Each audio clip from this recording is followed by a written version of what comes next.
Oh yeah, so I actually want to start this with the two opinions I have, which are pretty strong. And Oh, I here we apologize go. for this one. Here we go. So the TDIU, in my opinion, keyword there's opinion, I think it's the biggest scam of the VA to start off with. And there's a reason for it, and I will explain my argument because I don't understand how symptoms can be so severe that the veteran cannot work, but yet the VA is going to award TDIU, which is a good thing. I'm on board for that. But why not just make it PNT? If the symptoms is so severe that they can't work, why even award TDIU in the first place? And the reason is because it comes with an income cap, right? And so you might be able to do YouTube full time or work at home full time, but your symptoms are still severe enough to not work at Walmart or insurance company or whatever it is you're doing, right? That's my personal opinion, and I will die on that hill.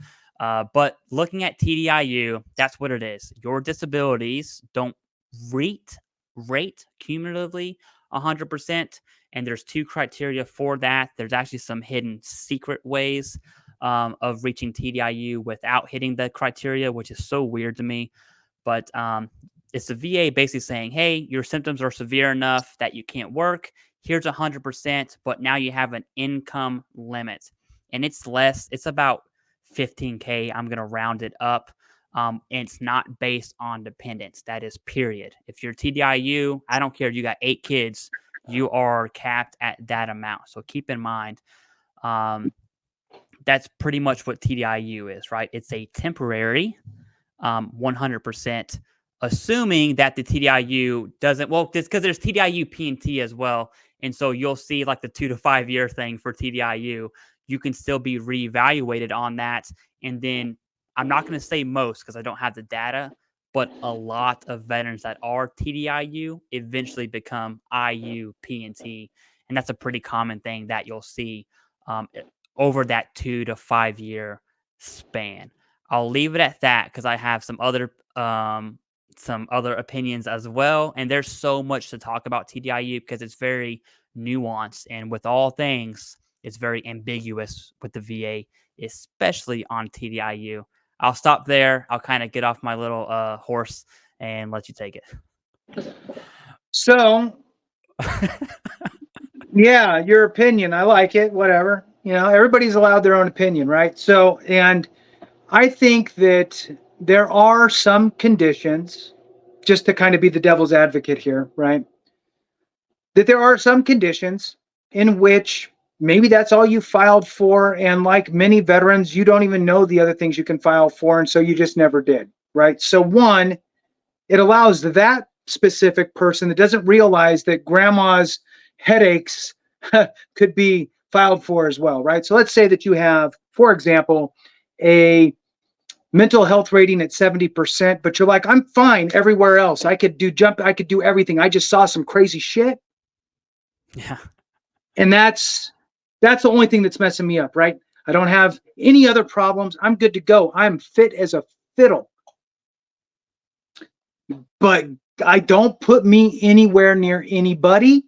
I don't want to work by myself. I can't keep focused. I just can't. So what happens to that person, right? Well, you don't rate 100%. I'm sorry, Mr. or Mrs. So-and-so. Well, I can't work. I can't do anything. You're going to leave me out here on the street. Okay, this could be for you. Or let's go the other route. Let's say that your migraines, and I am a migraine sufferer. I'm rated for migraines. My mom has migraines, right? All that stuff. And I was one of those people like, I would have had migraines probably anyway. I just never started getting them until I was in the Marine Corps. Oh, okay. Well, after fistfuls of Motrin all my life now, yeehaw. There was some times, I will tell you. Now, I've never been on TDIU, but I could tell you that, boy, for those migraine sufferers out there, and I don't know if you have migraines, Clay, but boy, for a while there, and I'm talking years, for a while, I was getting migraines probably like, I don't know, 2-3 times a week. Mm-hmm. And luckily, I worked in like salesy type jobs, so it's like I could kind of disappear, but then my paycheck also shrunk, right?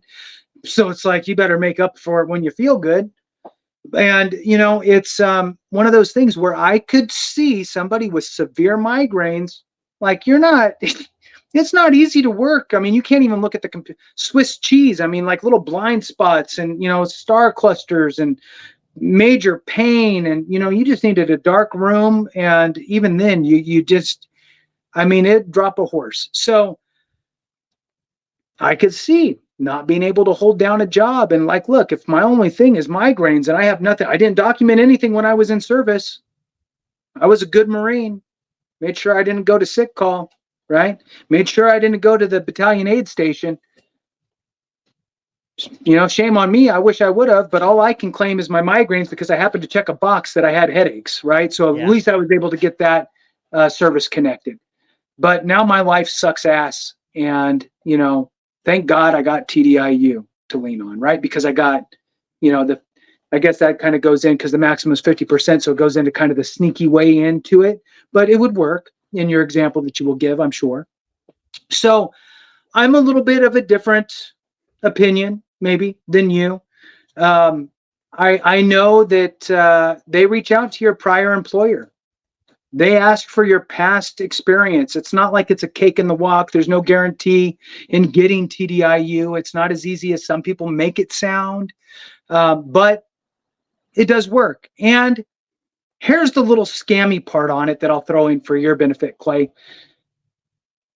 You could be 79 years old and be like, I can't work anymore due to my service-connected disability of X, and you know, and get TDIU. They're not going to ban you from TDIU because you're 79, right? Even though you're probably not going to work anyway.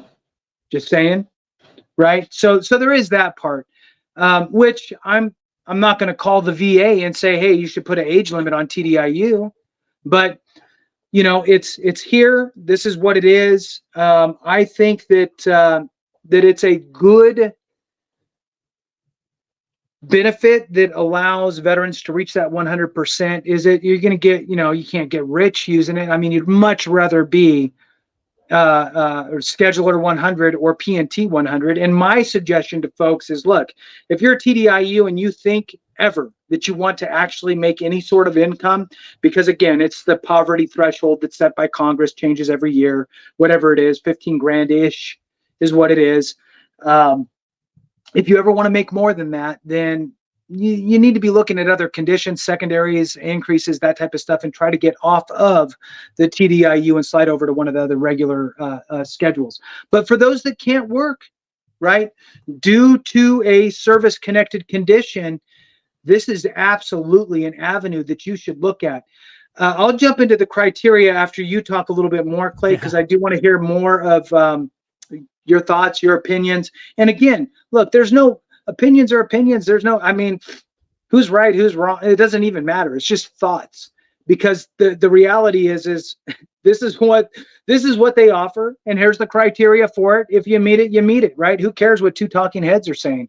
So it's about the awareness aspect and, you know, looking at it in a way in which will benefit your life is really what I'm looking at. So back to you, Clay.